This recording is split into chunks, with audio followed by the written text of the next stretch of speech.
Саламатсыздар ма? Мен Өтегенова Мейрамкүл Қанатбекқызы.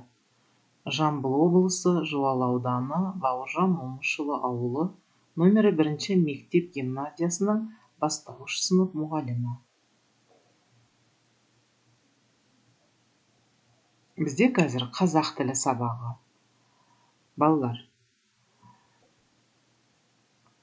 сабақты біз мына бір ребус арқылы бастағалы отырмыз. Ребусты шешеміз. Әрине, ребусты шешкен боларсыңдар, жауабы етістік болып шықты.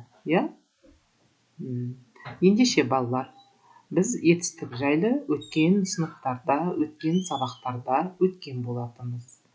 Ендеше сендерге үй тапсырмасын қайталау үшін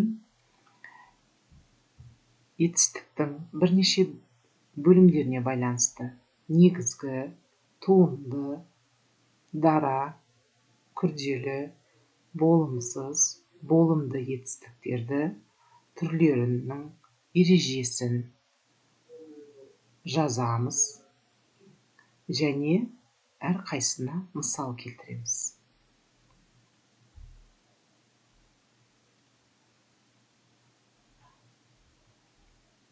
Жазып болсақ балалар, мына бір сызбаға қарап, тағы да бір талдау жұмыстарын жасап жіберейік. Етістіктің негізгі мағынасы ол әрине іс-әрекетті білдіреді. Заттың қимылын, іс-әрекетін білдіреді. Ал оның сұрақтары не істеді, не қылды, қайтты деген сұрақтарға жауап береді екен. Құрамына қарай етістік дара, күрделі болып бөлінсе, тұлғасына қарай негізгі, туынды болып бөлінеді. Іс-әрекеттің жүзеге асу, аспауына қарай болымды және болымсыз етістік болады.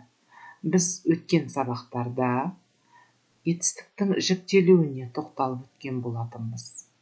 Яғни, етістіктің жіктелуі дегеніміз не еді? Етістік неше жақта айтылады?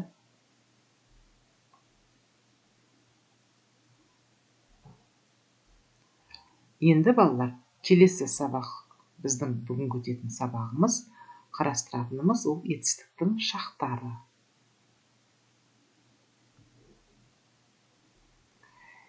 Етістіктің шақтары үшке бөлінеді. Осы шақ, өткен шақ, келер шақ. Етістіктің шақтары іс-әрекеттің орындалу уақыттарын айқындайтын көрсеткіш.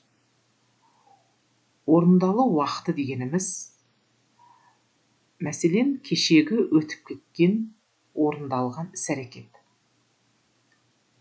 Немесе ол өтіп кеткенді біз өткен шақ деп атаймыз. Ал қазіргі орындалып жатқан іс-әрекетті осы шақ дейміз. Ертеңгі орындалатын немесе алдағы уақытта орындалатын іс-әрекетті келер шақ деп атайды екенбіз. Бірінші осы шаққа тоқталамыз. Өзінің аты айтып тұрғандай, осы шақ дегеніміз іс-әрекет қазір орындалып жатқандығы. Оның сұрағы не істеп отыр, немесе не істеп жатыр, не істеп тұр, не істеп жүр. Мысалы, мен жазып отырмын, сен жазып отырсың, ол жазып отыр. Өткен шақ. Бұл іс-әрекеттің бұрын орындалып кеткендігін білдіреді. Оның сұрақтары не істедім, не істедің, не істеді деген сұрақтарға жауап береді екен. Мысалы, мен келдім, ол келіпті, сен кеттің. Келер шақ. Іс-әрекеттің алдағы уақытта орындалатындығын айтады екен. Мысалға, мен айтамын, олар ертең ұшады, ауылға барғалы отыр. Сұрағы, не істеймін, не істейсің, не істейді деген сұрақтарға жауап беру арқылы етістікті біз таба алады екенбіз.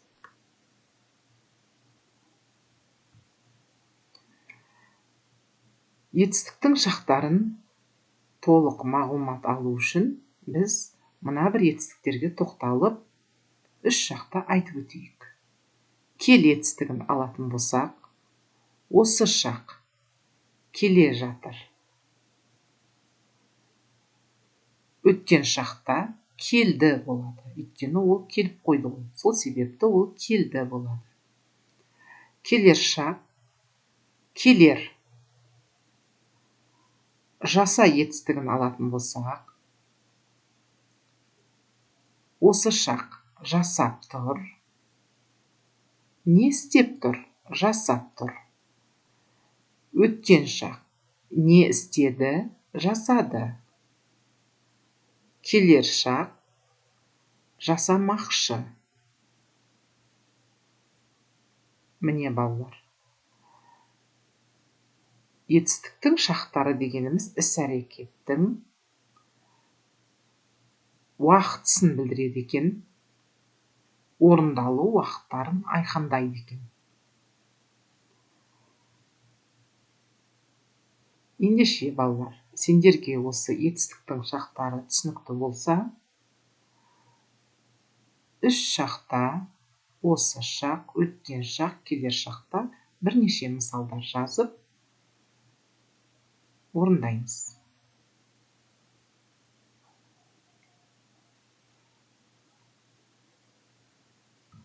Егер бізге сабақ түсінікті болса, сәл ойымызды сергітіп алайық. Алдарыңда бірнеше суреттер берілген. Әрине, бұлар қай сөз таптарының иелері? Зат есім, иә? Енді осы зат есімдердің екінші бір мағынасы қай сөз таптарының орнына ауыстырылады деп ойлайсыңдар?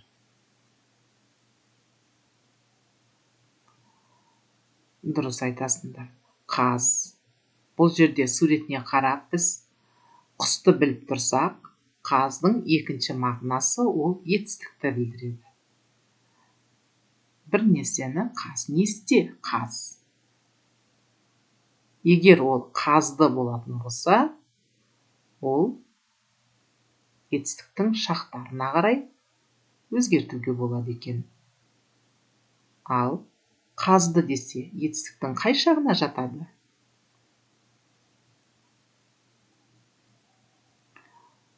Тырна. Етістікпен алмастыра аласыңдар ма?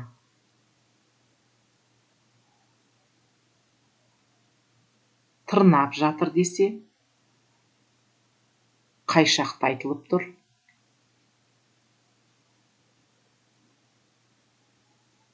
Қой.